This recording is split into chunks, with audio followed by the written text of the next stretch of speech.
Bismillahirrahmanirrahim. Assalamualaikum dan salam sejahtera. Bertemu kembali kita di dalam video terbaru dari Cikgu bagi tingkatan 2. Pada hari ini kita akan belajar bab yang kelima, iaitu berkaitan bulatan.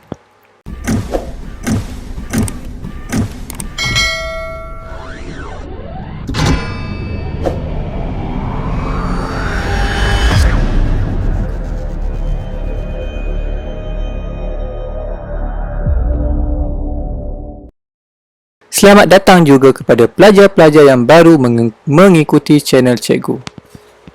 Sebelum kita memulakan sesi pembelajaran kita, sekiranya pelajar belum menekan butang subscribe, pelajar bolehlah menekan butang subscribe supaya setiap kali video baru diupload, anda akan mendapat notification dan ianya adalah percuma sahaja.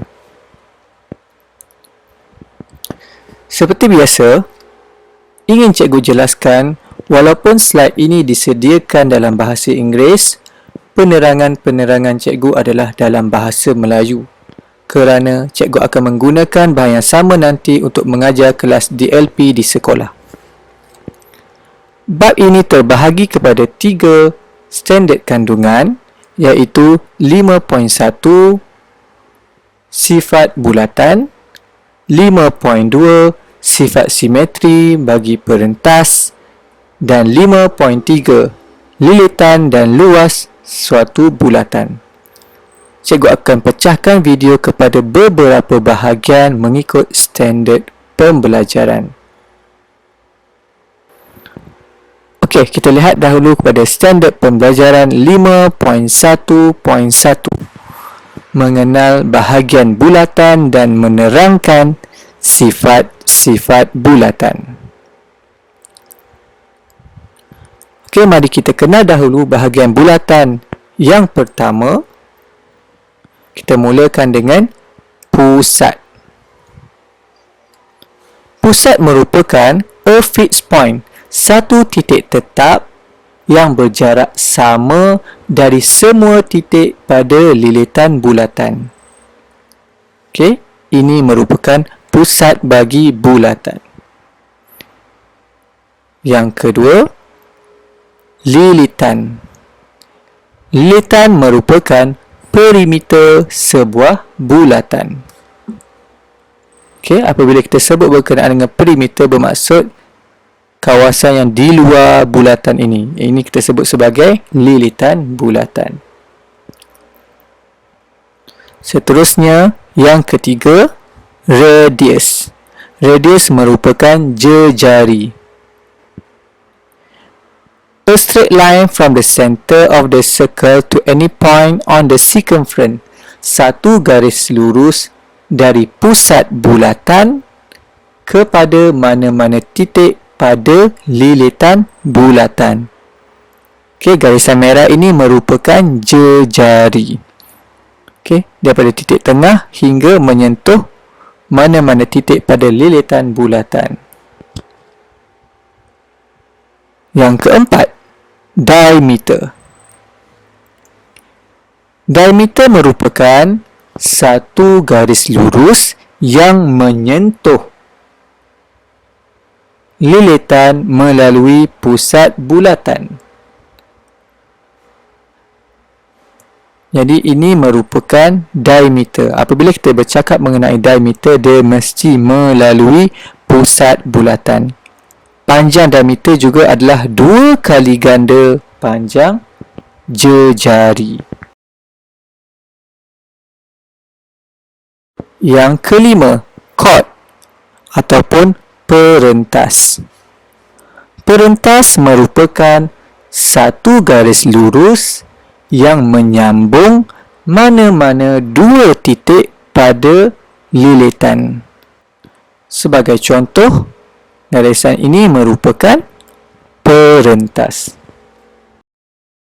Selain daripada itu, kita boleh mengatakan juga bahawa diameter merupakan perentas yang terpanjang bagi bulatan. Okey, boleh faham? Okey, seterusnya. Yang keenam, arc ataupun lengkuk.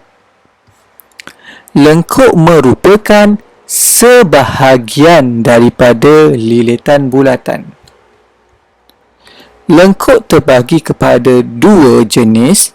Yang pertama, yang berwarna biru ini, kawasan ini kita sebut sebagai minor arc, lengkuk minor.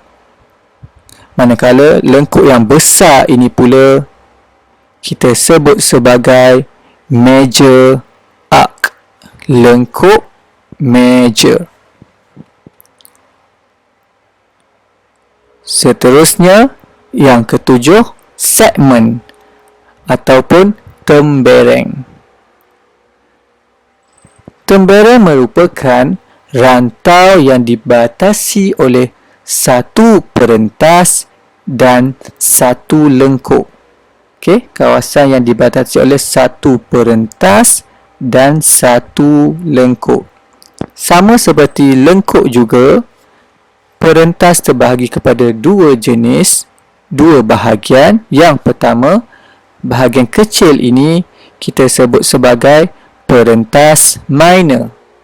Manakala bahagian kuning yang besar ini kita sebut sebagai perentas major.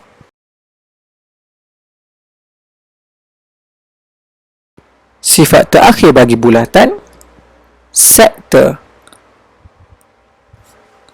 Sektor merupakan rantau yang dibatasi oleh dua jejari dan satu lengkuk. Okey. Sektor ini adalah dia dibatasi oleh dua jejari dan satu lengkuk. Sama seperti tadi juga, sektor terbahagi kepada dua jenis. Kawasan kecil ini kita sebut sebagai sektor minor. Manakala kawasan besar ini kita sebut sebagai sektor major. Pelajar perlu tahu beza di antara perentas dan sektor. Perentas dia tidak melalui titik tengah, tetapi sektor dia melalui titik tengah kerana dia melibatkan radius ataupun jejari. Okey, boleh faham? Okay, jadi selesai bahagian yang pertama. Kita akan bertemu lagi pada bahagian kedua dan bahagian-bahagian yang seterusnya. Assalamualaikum warahmatullahi wabarakatuh.